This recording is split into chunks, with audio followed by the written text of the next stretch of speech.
경제 뉴스만 보면 부자가 될 줄 알았습니다.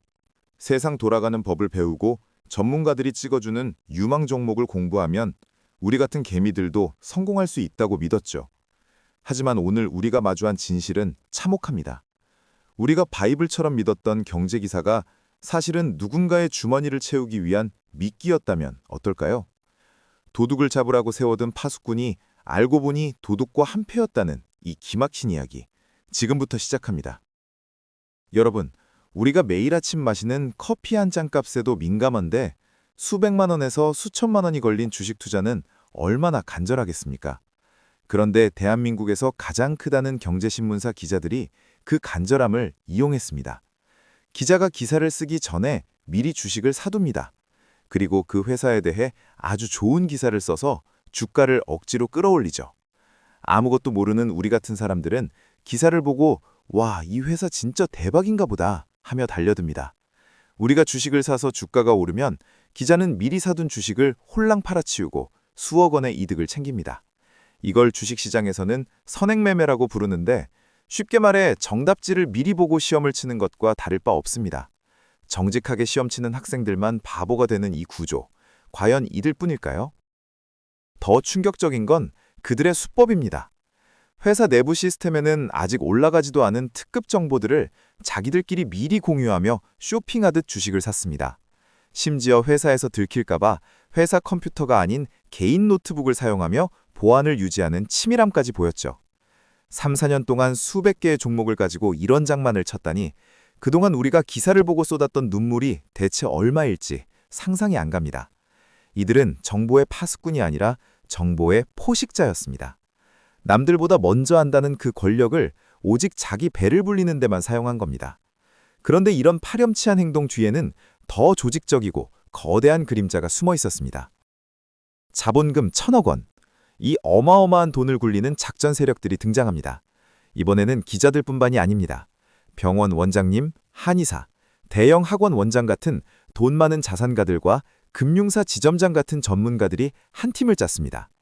이들은 한 종목을 찍어서 자기들끼리 사고 팔며 거래가 활발한 것처럼 속였습니다. 이걸 통정매매라고 하는데 마치 시장에서 바람잡이들이 물건을 비싸게 파는 것과 똑같은 수법입니다. 1년 9개월 동안 주가를 2배 넘게 뻥튀기하고 230억 원을 챙겼습니다. 그 과정에서 개미들의 피땀 어린 돈은 증발해버렸죠. 이 거대한 사기극의 끝은 결국 어디로 향하게 될까요? 대한민국 주식시장을 흔히 국장이라고 부르며 자조 섞인 비판을 합니다. 왜 우리 시장은 미국 시장처럼 오르지 못할까 늘 의문이었죠. 그 이유 중 하나가 바로 이런 불공정 거래 때문입니다. 정직한 투자가 아니라 정보를 가진 자들의 장단질이 판을 치는 곳에 누가 안심하고 돈을 맡기겠습니까? 코리아 디스카운트, 즉 한국 주식시장이 저평가받는 진짜 이유는 기업의 실적이 나빠서가 아니라 이런 불투명한 시장 질서 때문일지도 모릅니다. 시장의 투명성을 책임져야 할 사람들마저 범주에 가담하는 현실에서 개미들은 설 자리를 잃어가고 있습니다. 하지만 이들에게도 무서운 심판의 시간이 다가오고 있습니다. 정부는 이번 사태를 보고 패가망신이라는 아주 강력한 단어를 꺼내들었습니다. 주가 조작으로 남의 눈에 피눈물 나게 하면 가문이 망할 정도로 혹독한 대가를 치르게 하겠다는 의지죠. 단순히 벌금 몇 푼 내고 끝나는 게 아니라 번 돈의 2배를 과징금으로 때리고 전 재산을 동결하는 초강수를 뒀습니다. 지금까지는 솜방망이 처벌로 금방 풀려나 다시 범죄를 저지르는 일이 많았지만 이번에는 다를 거라는 메시지를 분명히 하고 있습니다.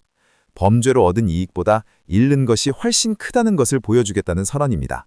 과연 이 약속은 지켜질 수 있을까요? 언론사는 부랴부랴 일면에 사과문을 올렸습니다.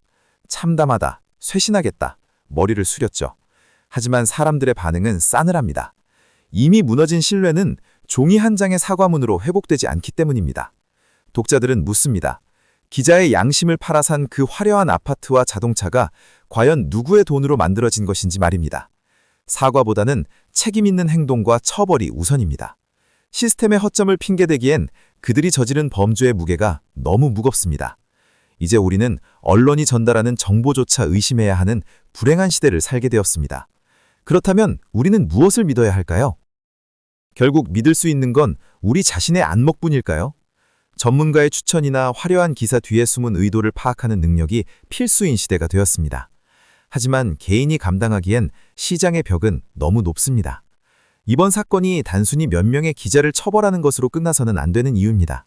경제지 전체, 나아가 증권사 리포트까지 전수조사를 해서 썩은 뿌리를 완전히 뽑아내야 합니다. 그래야만 평범한 직장인이 월급을 쪼개 투자하고 청년들이 미래를 꿈꾸는 건강한 시장이 만들어질 수 있습니다. 하지만 이 숙제는 우리 모두가 감시자가 될 때 비로소 완성됩니다. 오늘의 이 충격적인 사건은 우리에게 큰 교훈을 남겼습니다. 공짜 점심은 없고 누군가 속삭이는 특급 정보는 독이 든 성배일 가능성이 높다는 사실이죠. 하지만 절망만 하기엔 우리가 지켜야 할 자산이 너무 소중합니다. 감시의 눈초리를 거두지 마십시오. 우리가 깨어있을 때 시장의 도둑들도 사라질 것입니다. 과연 대한민국 주식시장은 이 오명을 벗고 다시 일어날 수 있을까요?